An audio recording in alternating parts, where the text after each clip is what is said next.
Hello and welcome. Today I wanted to do a brief review of the Nihilist hilt from Saberforge.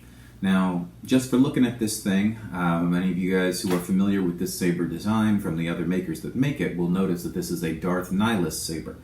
Saberforge calls it the Nihilist because Nihilist is not copyright, I guess. But this is the Saberforge Nihilist, and this is something that they put out as a pre-order.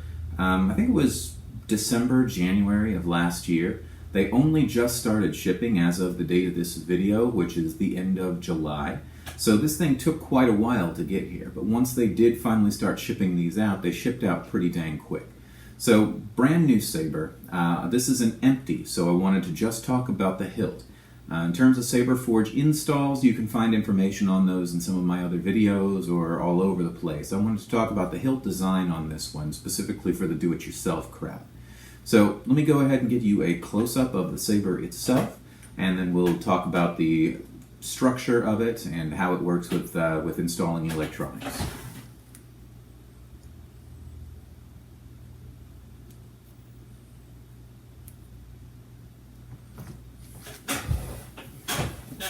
Alright, so a couple things off the bat. You can see that this definitely reads as a Nihilist saber. It's got the unicorn horn spiral, the tapering end here, and the sort of ergonomic bulb right under the emitter. Another thing that you probably noticed about this is that this is super shiny. I think the default on this was a high polish, which means it is a fingerprint magnet. I can see my fingerprints all over this thing right now. But it's a neat. I've never gotten a high polished saber from Saberforge before, so it's an interesting thing to have.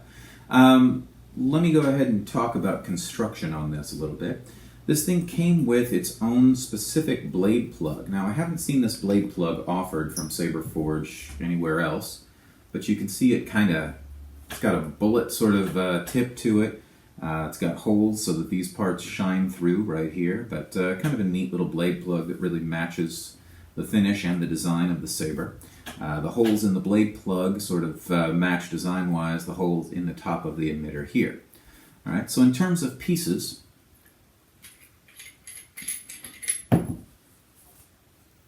we have the emitter piece right here, pretty standard looking emitter. They've put a rubber gasket in the next piece here so that the emitter has some give and you can screw it on to different degrees of tightness here. But there's a little rubber gasket in here that I haven't seen Saberforge offer before. It's just basically an O-ring, but it's sized right to fit right there. And an interesting thing about that O-ring is even though the emitter has a blade retention screw right up here near the top, that little O-ring right there, since it's got a sort of tapered ledge on it like this, and the O-ring is resting right here, as you tighten the top, the O-ring pushes out into the inside of the saber, which means that like the Rogue hilt that I've had for quite a while, if you have a blade, you can either use the set screw to do it, or to attach the blade, or you can loosen the emitter, put the blade in, tighten the emitter, and the O-ring grips the blade. So you can actually do a non-set screw blade set on this, and it's fairly sturdy, as I indicated with the Rogue saber that had the same setup.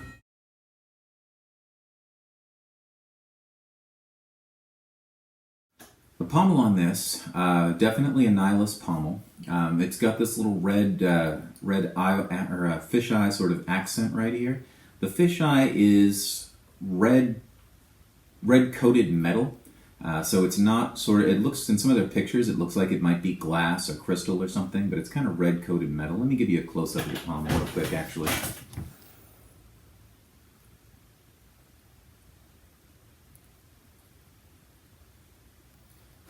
All right, and the pommel is a two-part design. This inner bit right here, with the sound, or with the vents for sound in it, unscrews. And these holes for the sound vents go all the way through the emitter. So that hole in the middle doesn't go anywhere, it just dead ends. The sound vents are those holes around the outside here that match up with those holes there. Alright, so the little button right here does not seem to unscrew. It seems to be welded in place. I haven't tried too hard to get it out, but I'm not going to. But it looks to me like it's welded or set in place there, so non-removable. But two-part pommel. Alright, now, the saber itself, I expected that this would all be one piece. It is not. The top portion right here unscrews from the main saber. So this sort of knobby bit right here isn't really a knobby bit. It's more of a shroud / extension.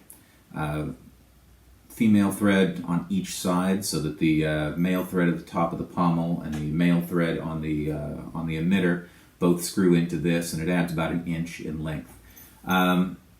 Interesting design on this.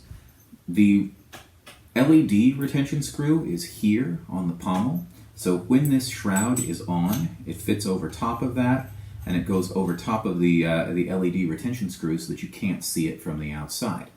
The 2 buttonholes line up with the high point on this this shroud / extension. So it's a neat design in that respect. In terms of installability and the inside of it, it'll fit most electronics width-wise up to about here. There's a rise on the inside just underneath where the buttonholes are, such that you need smaller soundboards if you're going to be able to install this. The length from the end of the threads here to that rise is about exactly the length of an 18650 battery. So make certain that your entire assembly, if it's going to be the width of the inside of the saber, is only as long as the battery, a little bit, or battery plus the battery holder. If you go any longer than that, it's not going to fit in this saber unless it narrows out a little bit so that you can make it up flush with that button. So the only other thing I wanted to mention about this is when they shipped this, as with anything with Saberforge, if you want to install it, you have to mention to them that you want it for install and not to seal the threads. Otherwise, they seal the threads on you. I believe when I ordered this, I said, please, for the love of God, don't seal the threads in the order notes. And they did not. I appreciate also that when they got this to me, with all of those extra parts that I wasn't expecting. So this thing is, all things told, a 1, 2, 3, 4, 5 part hilt. All the parts line up really well. And that's because when they shipped it with about 7 different, no, I guess it's only 6 because there's only 2 down here. Nope, there's 3 down here. So 7 different fitting rings or set rings on this.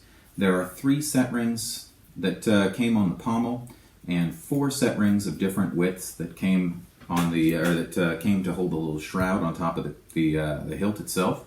But the fitting rings, on one level, I appreciate that they gave me the fitting rings and didn't just send me all of the parts. On the other level, if these pieces are designed to go together, it makes me kind of wonder why they didn't line the threads up so that you wouldn't need the fitting rings and these things would just screw together and line up.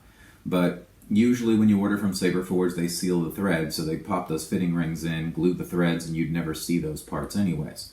But in and of itself, without the fitting rings, it does not line up correctly. So they sent the fitting rings with it. So that's a plus and a minus, I guess.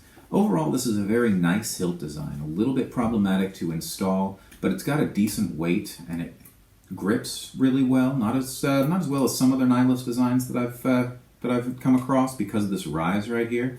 But it does grip fairly well for a Nihilist saber, and these are few and far between on the market, so I was very happy to see Saberforge, a major manufacturer, come out with one. So here you have it, the Saberforge Nihilist saber. Hopefully this review has been of use to you. If it has, please join me back for more, and I'll see you next time.